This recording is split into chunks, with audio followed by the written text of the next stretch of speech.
Hello दोस्तों, स्वागत है आप सभी का आपके अपने online study channel Surya online study classes पर। Good morning guys. हमें उम्मीद है कि आप सभी अच्छे होंगे, आप सबकी पढ़ाई अच्छी चल रही होगी।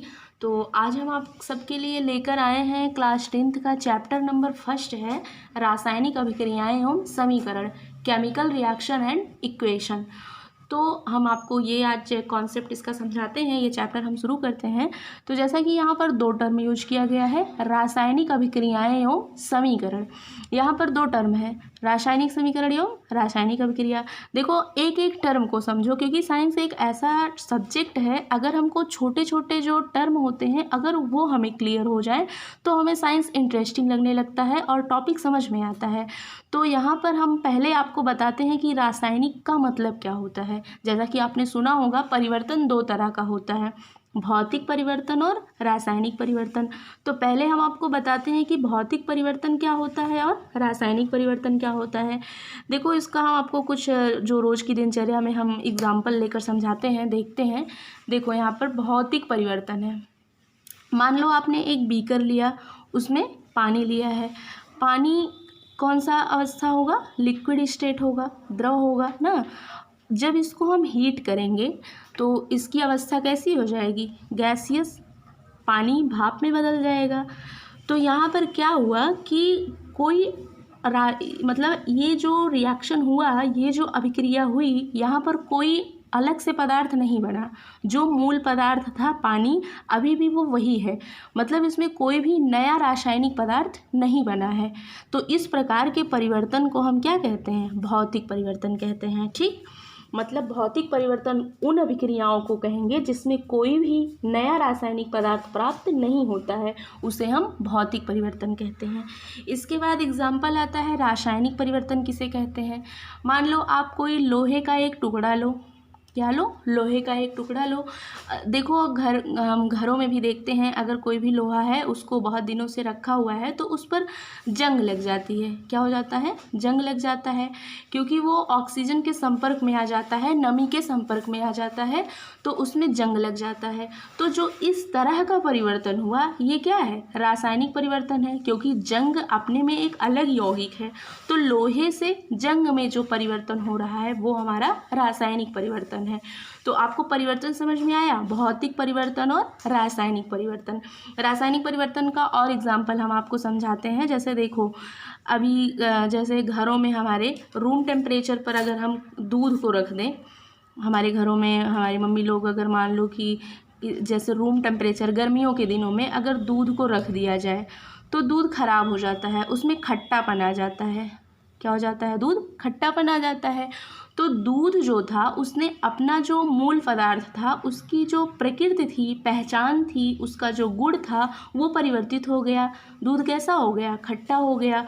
तो इस तरह का जो परिवर्तन है वो भी क्या है? रासायनिक परिवर्तन है। मतलब ऐसा कोई भी मूल पदार्थ हो जो अपनी प्रकृति और पहचान को खो दे और किसी नए पदार्थ में परिवर्तित हो जाए, उस परिवर्तन को हम क्या कहते हैं? रासायनिक परिवर्तन कहते हैं। इसका जैसे हम कुछ और एक एग्जांपल लेकर आपको समझाते हैं। जैसे देखो सिरका है, सिरका का फॉर्मूला क्या होता है? CH3COOH, एसिटिक अम्ल होता है सिरका। अगर ये किसी बाइकार्बोनेट के साथ रिएक्शन करे, ठीक, मान लो प्लस NaHCO3, ये क्या है? सिरका है। ये सोडियम बाइकार्बोनेट के साथ जब ये रिएक्शन करेगा तो क्या बना लेगा? CH3COONA plus water and CO2, gas उत्सर्जित हो जाएगी, कार्बन डाइऑक्साइड, वाटर बन जाएगा। तो देखो यहाँ पर जो सिरका था ये क्या हो गया? सोडियम एसीटेट में बन गया। इसने अपना जो इसका मूल पदार्थ था, इसने अपनी प्रकृति, अपनी पहचान को खो दिया और सोडियम एसीटेट में परिवर्तित हो गया। तो इस तरह का जो परिवर्तन है वो क्या है? रासायनिक परिवर्तन है। तो इस तरह से हमने देखा कि रासायनिक अभिक्रियाओं के द्वारा हमने समझा, जैसे दूध का खट्टा होना, लोहे में जंग लगना, सिरके का सोडियम एसीटेट में परिवर्तन। तो हमको यहाँ पर क्या क्या मिला कि रासायनिक परिवर्तन में क्या होगा? अवस्था में परिवर्तन होगा, रंग में परिवर्तन होगा, जैसा रंग में परिवर्तन हो गया, अवस्था में परिवर्तन हो गया, गैस का उत्सर्जन होगा, यहाँ पर हमें गैस उत्सर्जित हुई। तो रासायनिक परिवर्तन में ये चीज़ें हमको देखने को मिलती हैं। इस प्रकार रासायनिक परिवर्तन का एक और एग्जाम्पल हम आपको समझाते हैं, जैसा कि आपके एनसीईआरटी बुक में इसको दिया है कि जब आप मैग्नीशियम रिबन लेते हो, मान लो यहाँ पर मैग्नीशियम रिबन लिया, जब इस मैग्नीशियम रिबन का आप दहन करते हो तो इसको जब दहन करोगे तो इसका श्वेत चूर्ण में परिवर्तित हो जाता है, मतलब सफ़ेद रंग के चूर्ण में ये परिवर्तित हो जाता है। तो मैग्नीशियम क्या किया, अपनी प्रकृति और पहचान को खोकर ये सफ़ेद चूर्ण में परिवर्तित हो गया। ये जब ऑक्सीजन से रिएक्ट करेगा तो MgO मैग्नीशियम ऑक्साइड बना लेगा। इसको अगर हम लिखें तो ये क्या लिखते हैं, इसको लिखेंगे मैग्नीशियम प्लस ऑक्सीजन,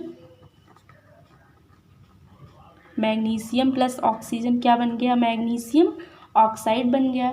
ठीक, तो देखो अगर इसको हम इक्वेशन के फॉर्म में लिखें तो ये क्या होगा, Mg प्लस O2 बराबर Mg2O, ये बन जाएगा मैग्नीशियम ऑक्साइड। तो यहाँ से हमारा रासायनिक समीकरण का जो कॉन्सेप्ट है वो आता है कि किसी भी रासायनिक अभिक्रिया का संक्षिप्त विवरण ही रासायनिक समीकरण कहलाता है।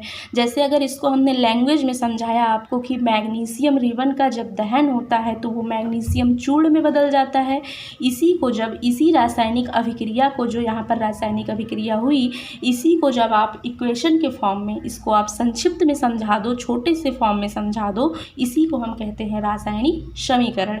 ठीक, तो यहाँ पर देखो रासायनिक समीकरण के लिए हमको दो और चीज़ें समझनी होती हैं, अभिकारक और उत्पाद, कि किसे अभिकारक कहते हैं और उत्पाद क्या होता है।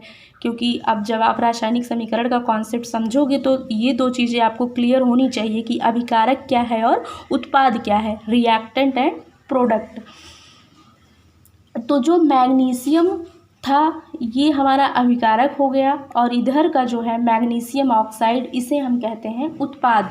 मतलब जो प्रारंभिक पदार्थ होता है, जो पदार्थ पहले था अभिक्रिया करने के पहले, मतलब जो मूल पदार्थ था, उसको हम कहते हैं अभिकारक, रिएक्टेंट, और जो अभिक्रिया के बाद जो पदार्थ बनता है उसको हम कहते हैं उत्पाद। अभिकारक जो होता है वो LHS लेफ्ट हैंड साइड, दाईं साइड होता है, और उत्पाद जो होता है वो RHS राइट हैंड साइड होता है। इसको देखो हम आपको यहाँ लिखा है हमने, क्योंकि कभी कभी क्या होता है कि आपके बोर्ड परीक्षाओं में ये पूछ लिया जाता है कि रासायनिक समीकरण या केमिकल इक्वेशन क्या होता है। तो इसका आप डेफिनेशन याद रखना कि किसी रासायनिक अभिक्रिया का संक्षिप्त विवरण रासायनिक समीकरण कहलाता है। अगर आपको इसका एग्जाम्पल पूछे तो आप यहाँ लिख दो, मैग्नीशियम प्लस ऑक्सीजन रिएक्ट किया, क्या बन गया, मैग्नीशियम ऑक्साइड। तो जो प्रारंभिक पदार्थ था, जो मूल पदार्थ था, अभिक्रिया करने के पहले जो था, उसे क्या कहेंगे, अभिकारक कहेंगे। क्या कहते हैं इसको, रिएक्टेंट या अभिकारक कहते हैं। और जो रिएक्शन करने के बाद बन रहा है उसको क्या कहेंगे, प्रोडक्ट कहेंगे, उत्पाद कहेंगे। ठीक, अभिकारक मतलब हो गया प्रारंभिक पदार्थ या मूल पदार्थ, और जो नए पदार्थ बन रहे हैं उसको हम कहते हैं उत्पाद या नए पदार्थ। ठीक, तो आई होप आपको यहाँ तक का जो कॉन्सेप्ट हमने समझाया कि रासायनिक अभिक्रिया क्या है और रासायनिक समीकरण क्या है, अभिकारक क्या है, उत्पाद क्या है, यहाँ तक कि आपको कॉन्सेप्ट समझ में आया होगा। जो हमारा नया टॉपिक होगा, जो नया लेक्चर होगा हमारा, उसमें हम आपको समझाएंगे कि रासायनिक समीकरण को कैसे लिखते हैं, उसकी बैलेंसिंग कैसे होती है। तो आगे के नेक्स्ट लेक्चर में हम आपको यही कॉन्सेप्ट समझाएंगे। तो आई होप कि आपको ये समझ में आया होगा। अगर कहीं भी कोई भी प्रॉब्लम हुई हो तो आप हमके कमेंट सेशन में जाकर कमेंट करिए, पूछिए। इसके आगे का वीडियो हम आपके लिए लेकर आएंगे। इसके पहले हम आपको कुछ मोस्ट इम्पॉर्टेंट क्वेश्चन है उसको हम डिस्कस करते हैं। जाने से पहले देखो यहाँ पर एक हम क्वेश्चन आपके लिए लेकर आए हैं। जैसा कि हमने अम्ल, क्षारीय एवं लवण का टॉपिक कंप्लीट कर दिया है, तो हम सोच रहे हैं कि आपको एक एक करके ऐसे क्वेश्चन डिस्कस करवाते रहें जिससे आपको टॉपिक भूल ना जाए। इसके लिए हमारा जो पहला क्वेश्चन है, देखो इसमें है कि दिए गए पदार्थों में कौन सा अम्ल पाया जाता है। ये आपकी बोर्ड परीक्षा में पूछा गया क्वेश्चन है, तो आई होप आपको ये पता होगा। देखो जैसे इसमें दिया है, पहला है, इसमें मिलान करना है, कॉलम को ये मिलाना है कि किस पदार्थ में कौन सा अम्ल पाया जाता है। पहला है टमाटर, नींबू, सिरका, दही, और इधर आपको ऑप्शन दिए हुए हैं।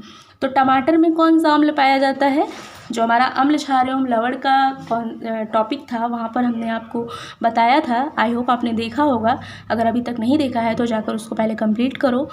तो जिसको भी पता है आप बताओ, टमाटर में कौन सा अम्ल होता है? ऑक्सैलिक अम्ल होता है, तो इसका ये हो जाएगा। ठीक। नींबू में कौन सा अम्ल होता है? कौन सा? सैट्रिक अम्ल। ठीक, वेरी गुड। सिरका में कौन सा होता है? एसिटिक अम्ल। दही में लैक्टिक अम्ल। तो आप इसको अपने नोटबुक में नोट कर लेना। ठीक। इसके बाद आपका जो सेकंड क्वेश्चन है वो है शुद्ध जल का पीएच मान कितना होता है? शुद्ध जल का पीएच मान, तो ऑप्शन ए है 0, बी है 1, ये शायद 2018 में पूछा गया था आपके ऑप्शनल क्वेश्चन में, सी है 7 एंड डी है 14। तो शुद्ध जल का पीएच मान कितना होता है? कितना? सी 7। ठीक, वेरी गुड। तो आपको वीडियोस देखने के लिए बहुत बहुत धन्यवाद। Thank you very much. पढ़ते रहिए और नेक्स्ट वीडियो में हम मिलते हैं। Thank you guys.